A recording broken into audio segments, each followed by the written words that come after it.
اعوذ باللہ من الشیطان الرجیم، بسم اللہ الرحمن الرحیم۔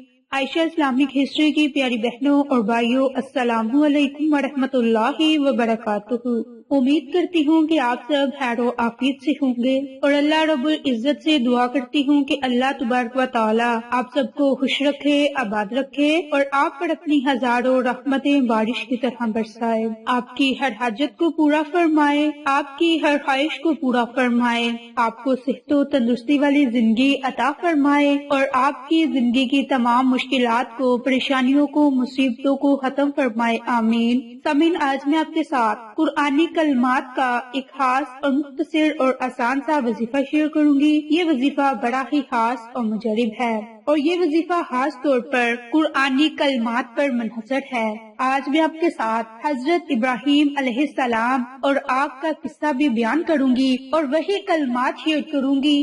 جب حضرت ابراہیم علیہ السلام کو آگ میں ڈالا گیا تو آپ نے اپنی زبان مبارک سے یہ کلمات ادا کیے۔ اسی کا آج میں آپ کے ساتھ اس ویڈیو میں وظیفہ شیئر کروں گی۔ تو جب حضرت ابراہیم علیہ السلام نے کھل کر حق بیان کیا اور اچھا جواب اپنی قوم کو دیا، جب تمہارے ساتھ تمہارا بت بھی مخلوق ہے تو پھر یہ کیسے ممکن ہے کہ مخلوق کسی دوسرے مخلوق کی عبادت کرے؟ تم ان کی عبادت کرو، وہ تمہاری عبادت کریں، برابر ہیں۔ تو جان لو ایک دوسرے کی عبادت کرنا ایک دم باطل اور بیکار ہے، اور عبادت تو صرف اللہ ہی کی صحیح ہے، اور اللہ ہی تنہا اس کا مستحق ہے۔ تو حضرت ابراہیم علیہ السلام کے جواب پر لاجواب ہو کر قوم اوچھے ہٹکندوں پر اتر آئی، کیونکہ وہ حضرت ابراہیم علیہ السلام کے دلائل سے عاجز ہو چکے تھے، اور ان کے پاس خود کے سچے ہونے کی دلیل بھی نہ تھی۔ تو ان کی قوم نے فیصلہ کیا کہ جیسا کہ قرآن میں آیا، انہوں نے کہا اگر تمہیں کچھ کرنا ہے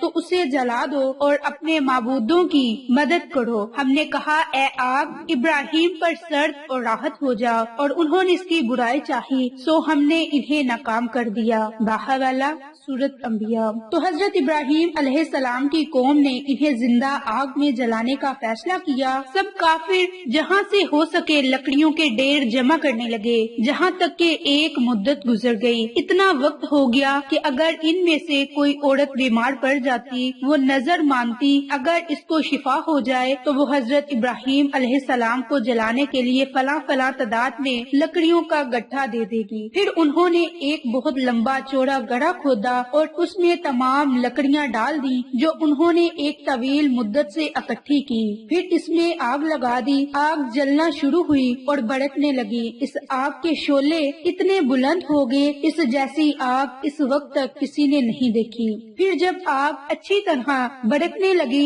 تو کافروں نے حضرت ابراہیم علیہ السلام کو منجنیق کے ایک پلڑے میں رکھ دیا، اور اس منجنیق کو بنانے والا ایک حزن نامی شخص تھا۔ یہ دنیا کا پہلا شخص تھا جس نے اس قسم کی چیز ایجاد کی، جس کی پاداش میں اللہ نے اس کو زمین میں دنسا دیا، اور وہ قیامت تک دنستا ہی رہے گا۔ حضرت ابراہیم علیہ السلام کو قید کر کے اور رسیوں سے باندھ کر منجنیق میں رکھ دیا، پھر منجنیق کے ذریعے پوری طاقت کے ساتھ آگ میں پھینک دیا۔ اس وقت حضرت ابراہیم علیہ السلام کے الفاظ تھے حسبنا اللہ و نعم الوکیل، ہمیں اللہ کافی ہے اور وہ بہترین کارساز ہے۔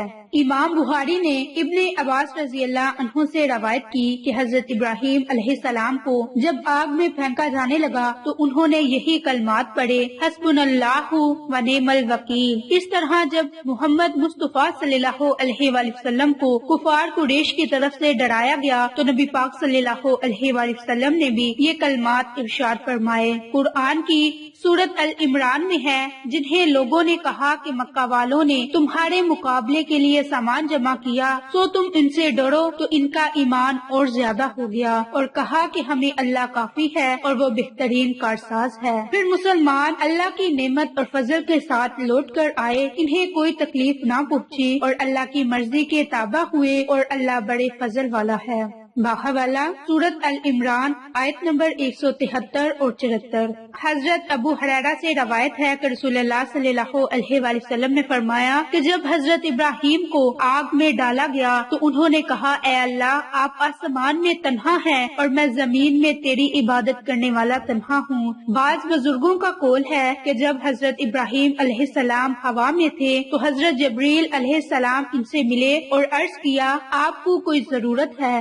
جواب دیا، آپ کی طرف سے کوئی ضرورت نہیں۔ قرآن میں ہے کہ ہم نے کہا، اے آگ، ابراہیم پر سرد اور راحت ہو جا۔ باحوالہ سورت انبیاء آیت نمبر 69۔ علی ابن طالب فرماتے ہیں، اس کا مطلب ہے کہ اے آگ ایسی ہو جا کہ ان لوگوں کو نقصان نہ پہنچا، اور ابن عباس فرماتے ہیں، اگر یہ اللہ نہ فرماتے کہ اے آگ ابراہیم پر سلامتی والی ہو جا تو ابراہیم کو اس کی ٹھنڈک سے تکلیف پہنچتی۔ کعب احبار رضی اللہ فرماتے ہیں کہ جس روز حضرت ابراہیم علیہ السلام کو آگ میں پھینکا گیا، اس روز کوئی شخص آگ سے نفع نہ اٹھا سکا، اور فرمایا، اس روز آگ نے حضرت ابراہیم سے باندھی ہوئی رسی کے علاوہ کچھ نہ جلایا۔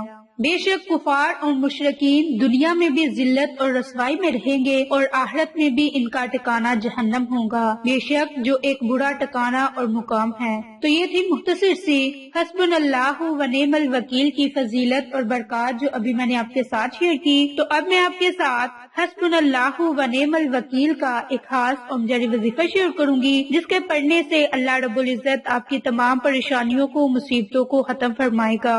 اب آپ نے اس آیت مبارک کا وظیفہ اور عمل کس طرح کرنا ہے، یہ اب میں آپ کے ساتھ شیئر کروں گی، لیکن اس سے پہلے میں آپ کو اس کے فائدے بتا دوں کہ اگر آپ یہ عمل، یہ وظیفہ کریں گے تو اللہ رب العزت آپ کی زندگی کی مشکلات کو ختم فرمائے گا، اور جب کبھی بھی کوئی مشکلات درپیش ہوگی تو آپ اس آیت کو کثرت سے پڑھیں گے تو اللہ رب العزت آپ کے لیے مشکل سے نکلنے کے لیے کوئی رستہ نکال دیں گے۔ اس کے علاوہ اگر آپ کو کوئی کاروبار کے مسائل ہیں، گھر کے مسائل ہیں، رزق کے مسائل ہیں، تو بھی آپ یہ عمل، یہ وظیفہ کر سکتے ہیں، لیکن یہ عمل، یہ وظیفہ کرنے کا فائدہ آپ کو تب ہوگا جب آپ نماز کی پابندی لازم کریں گے۔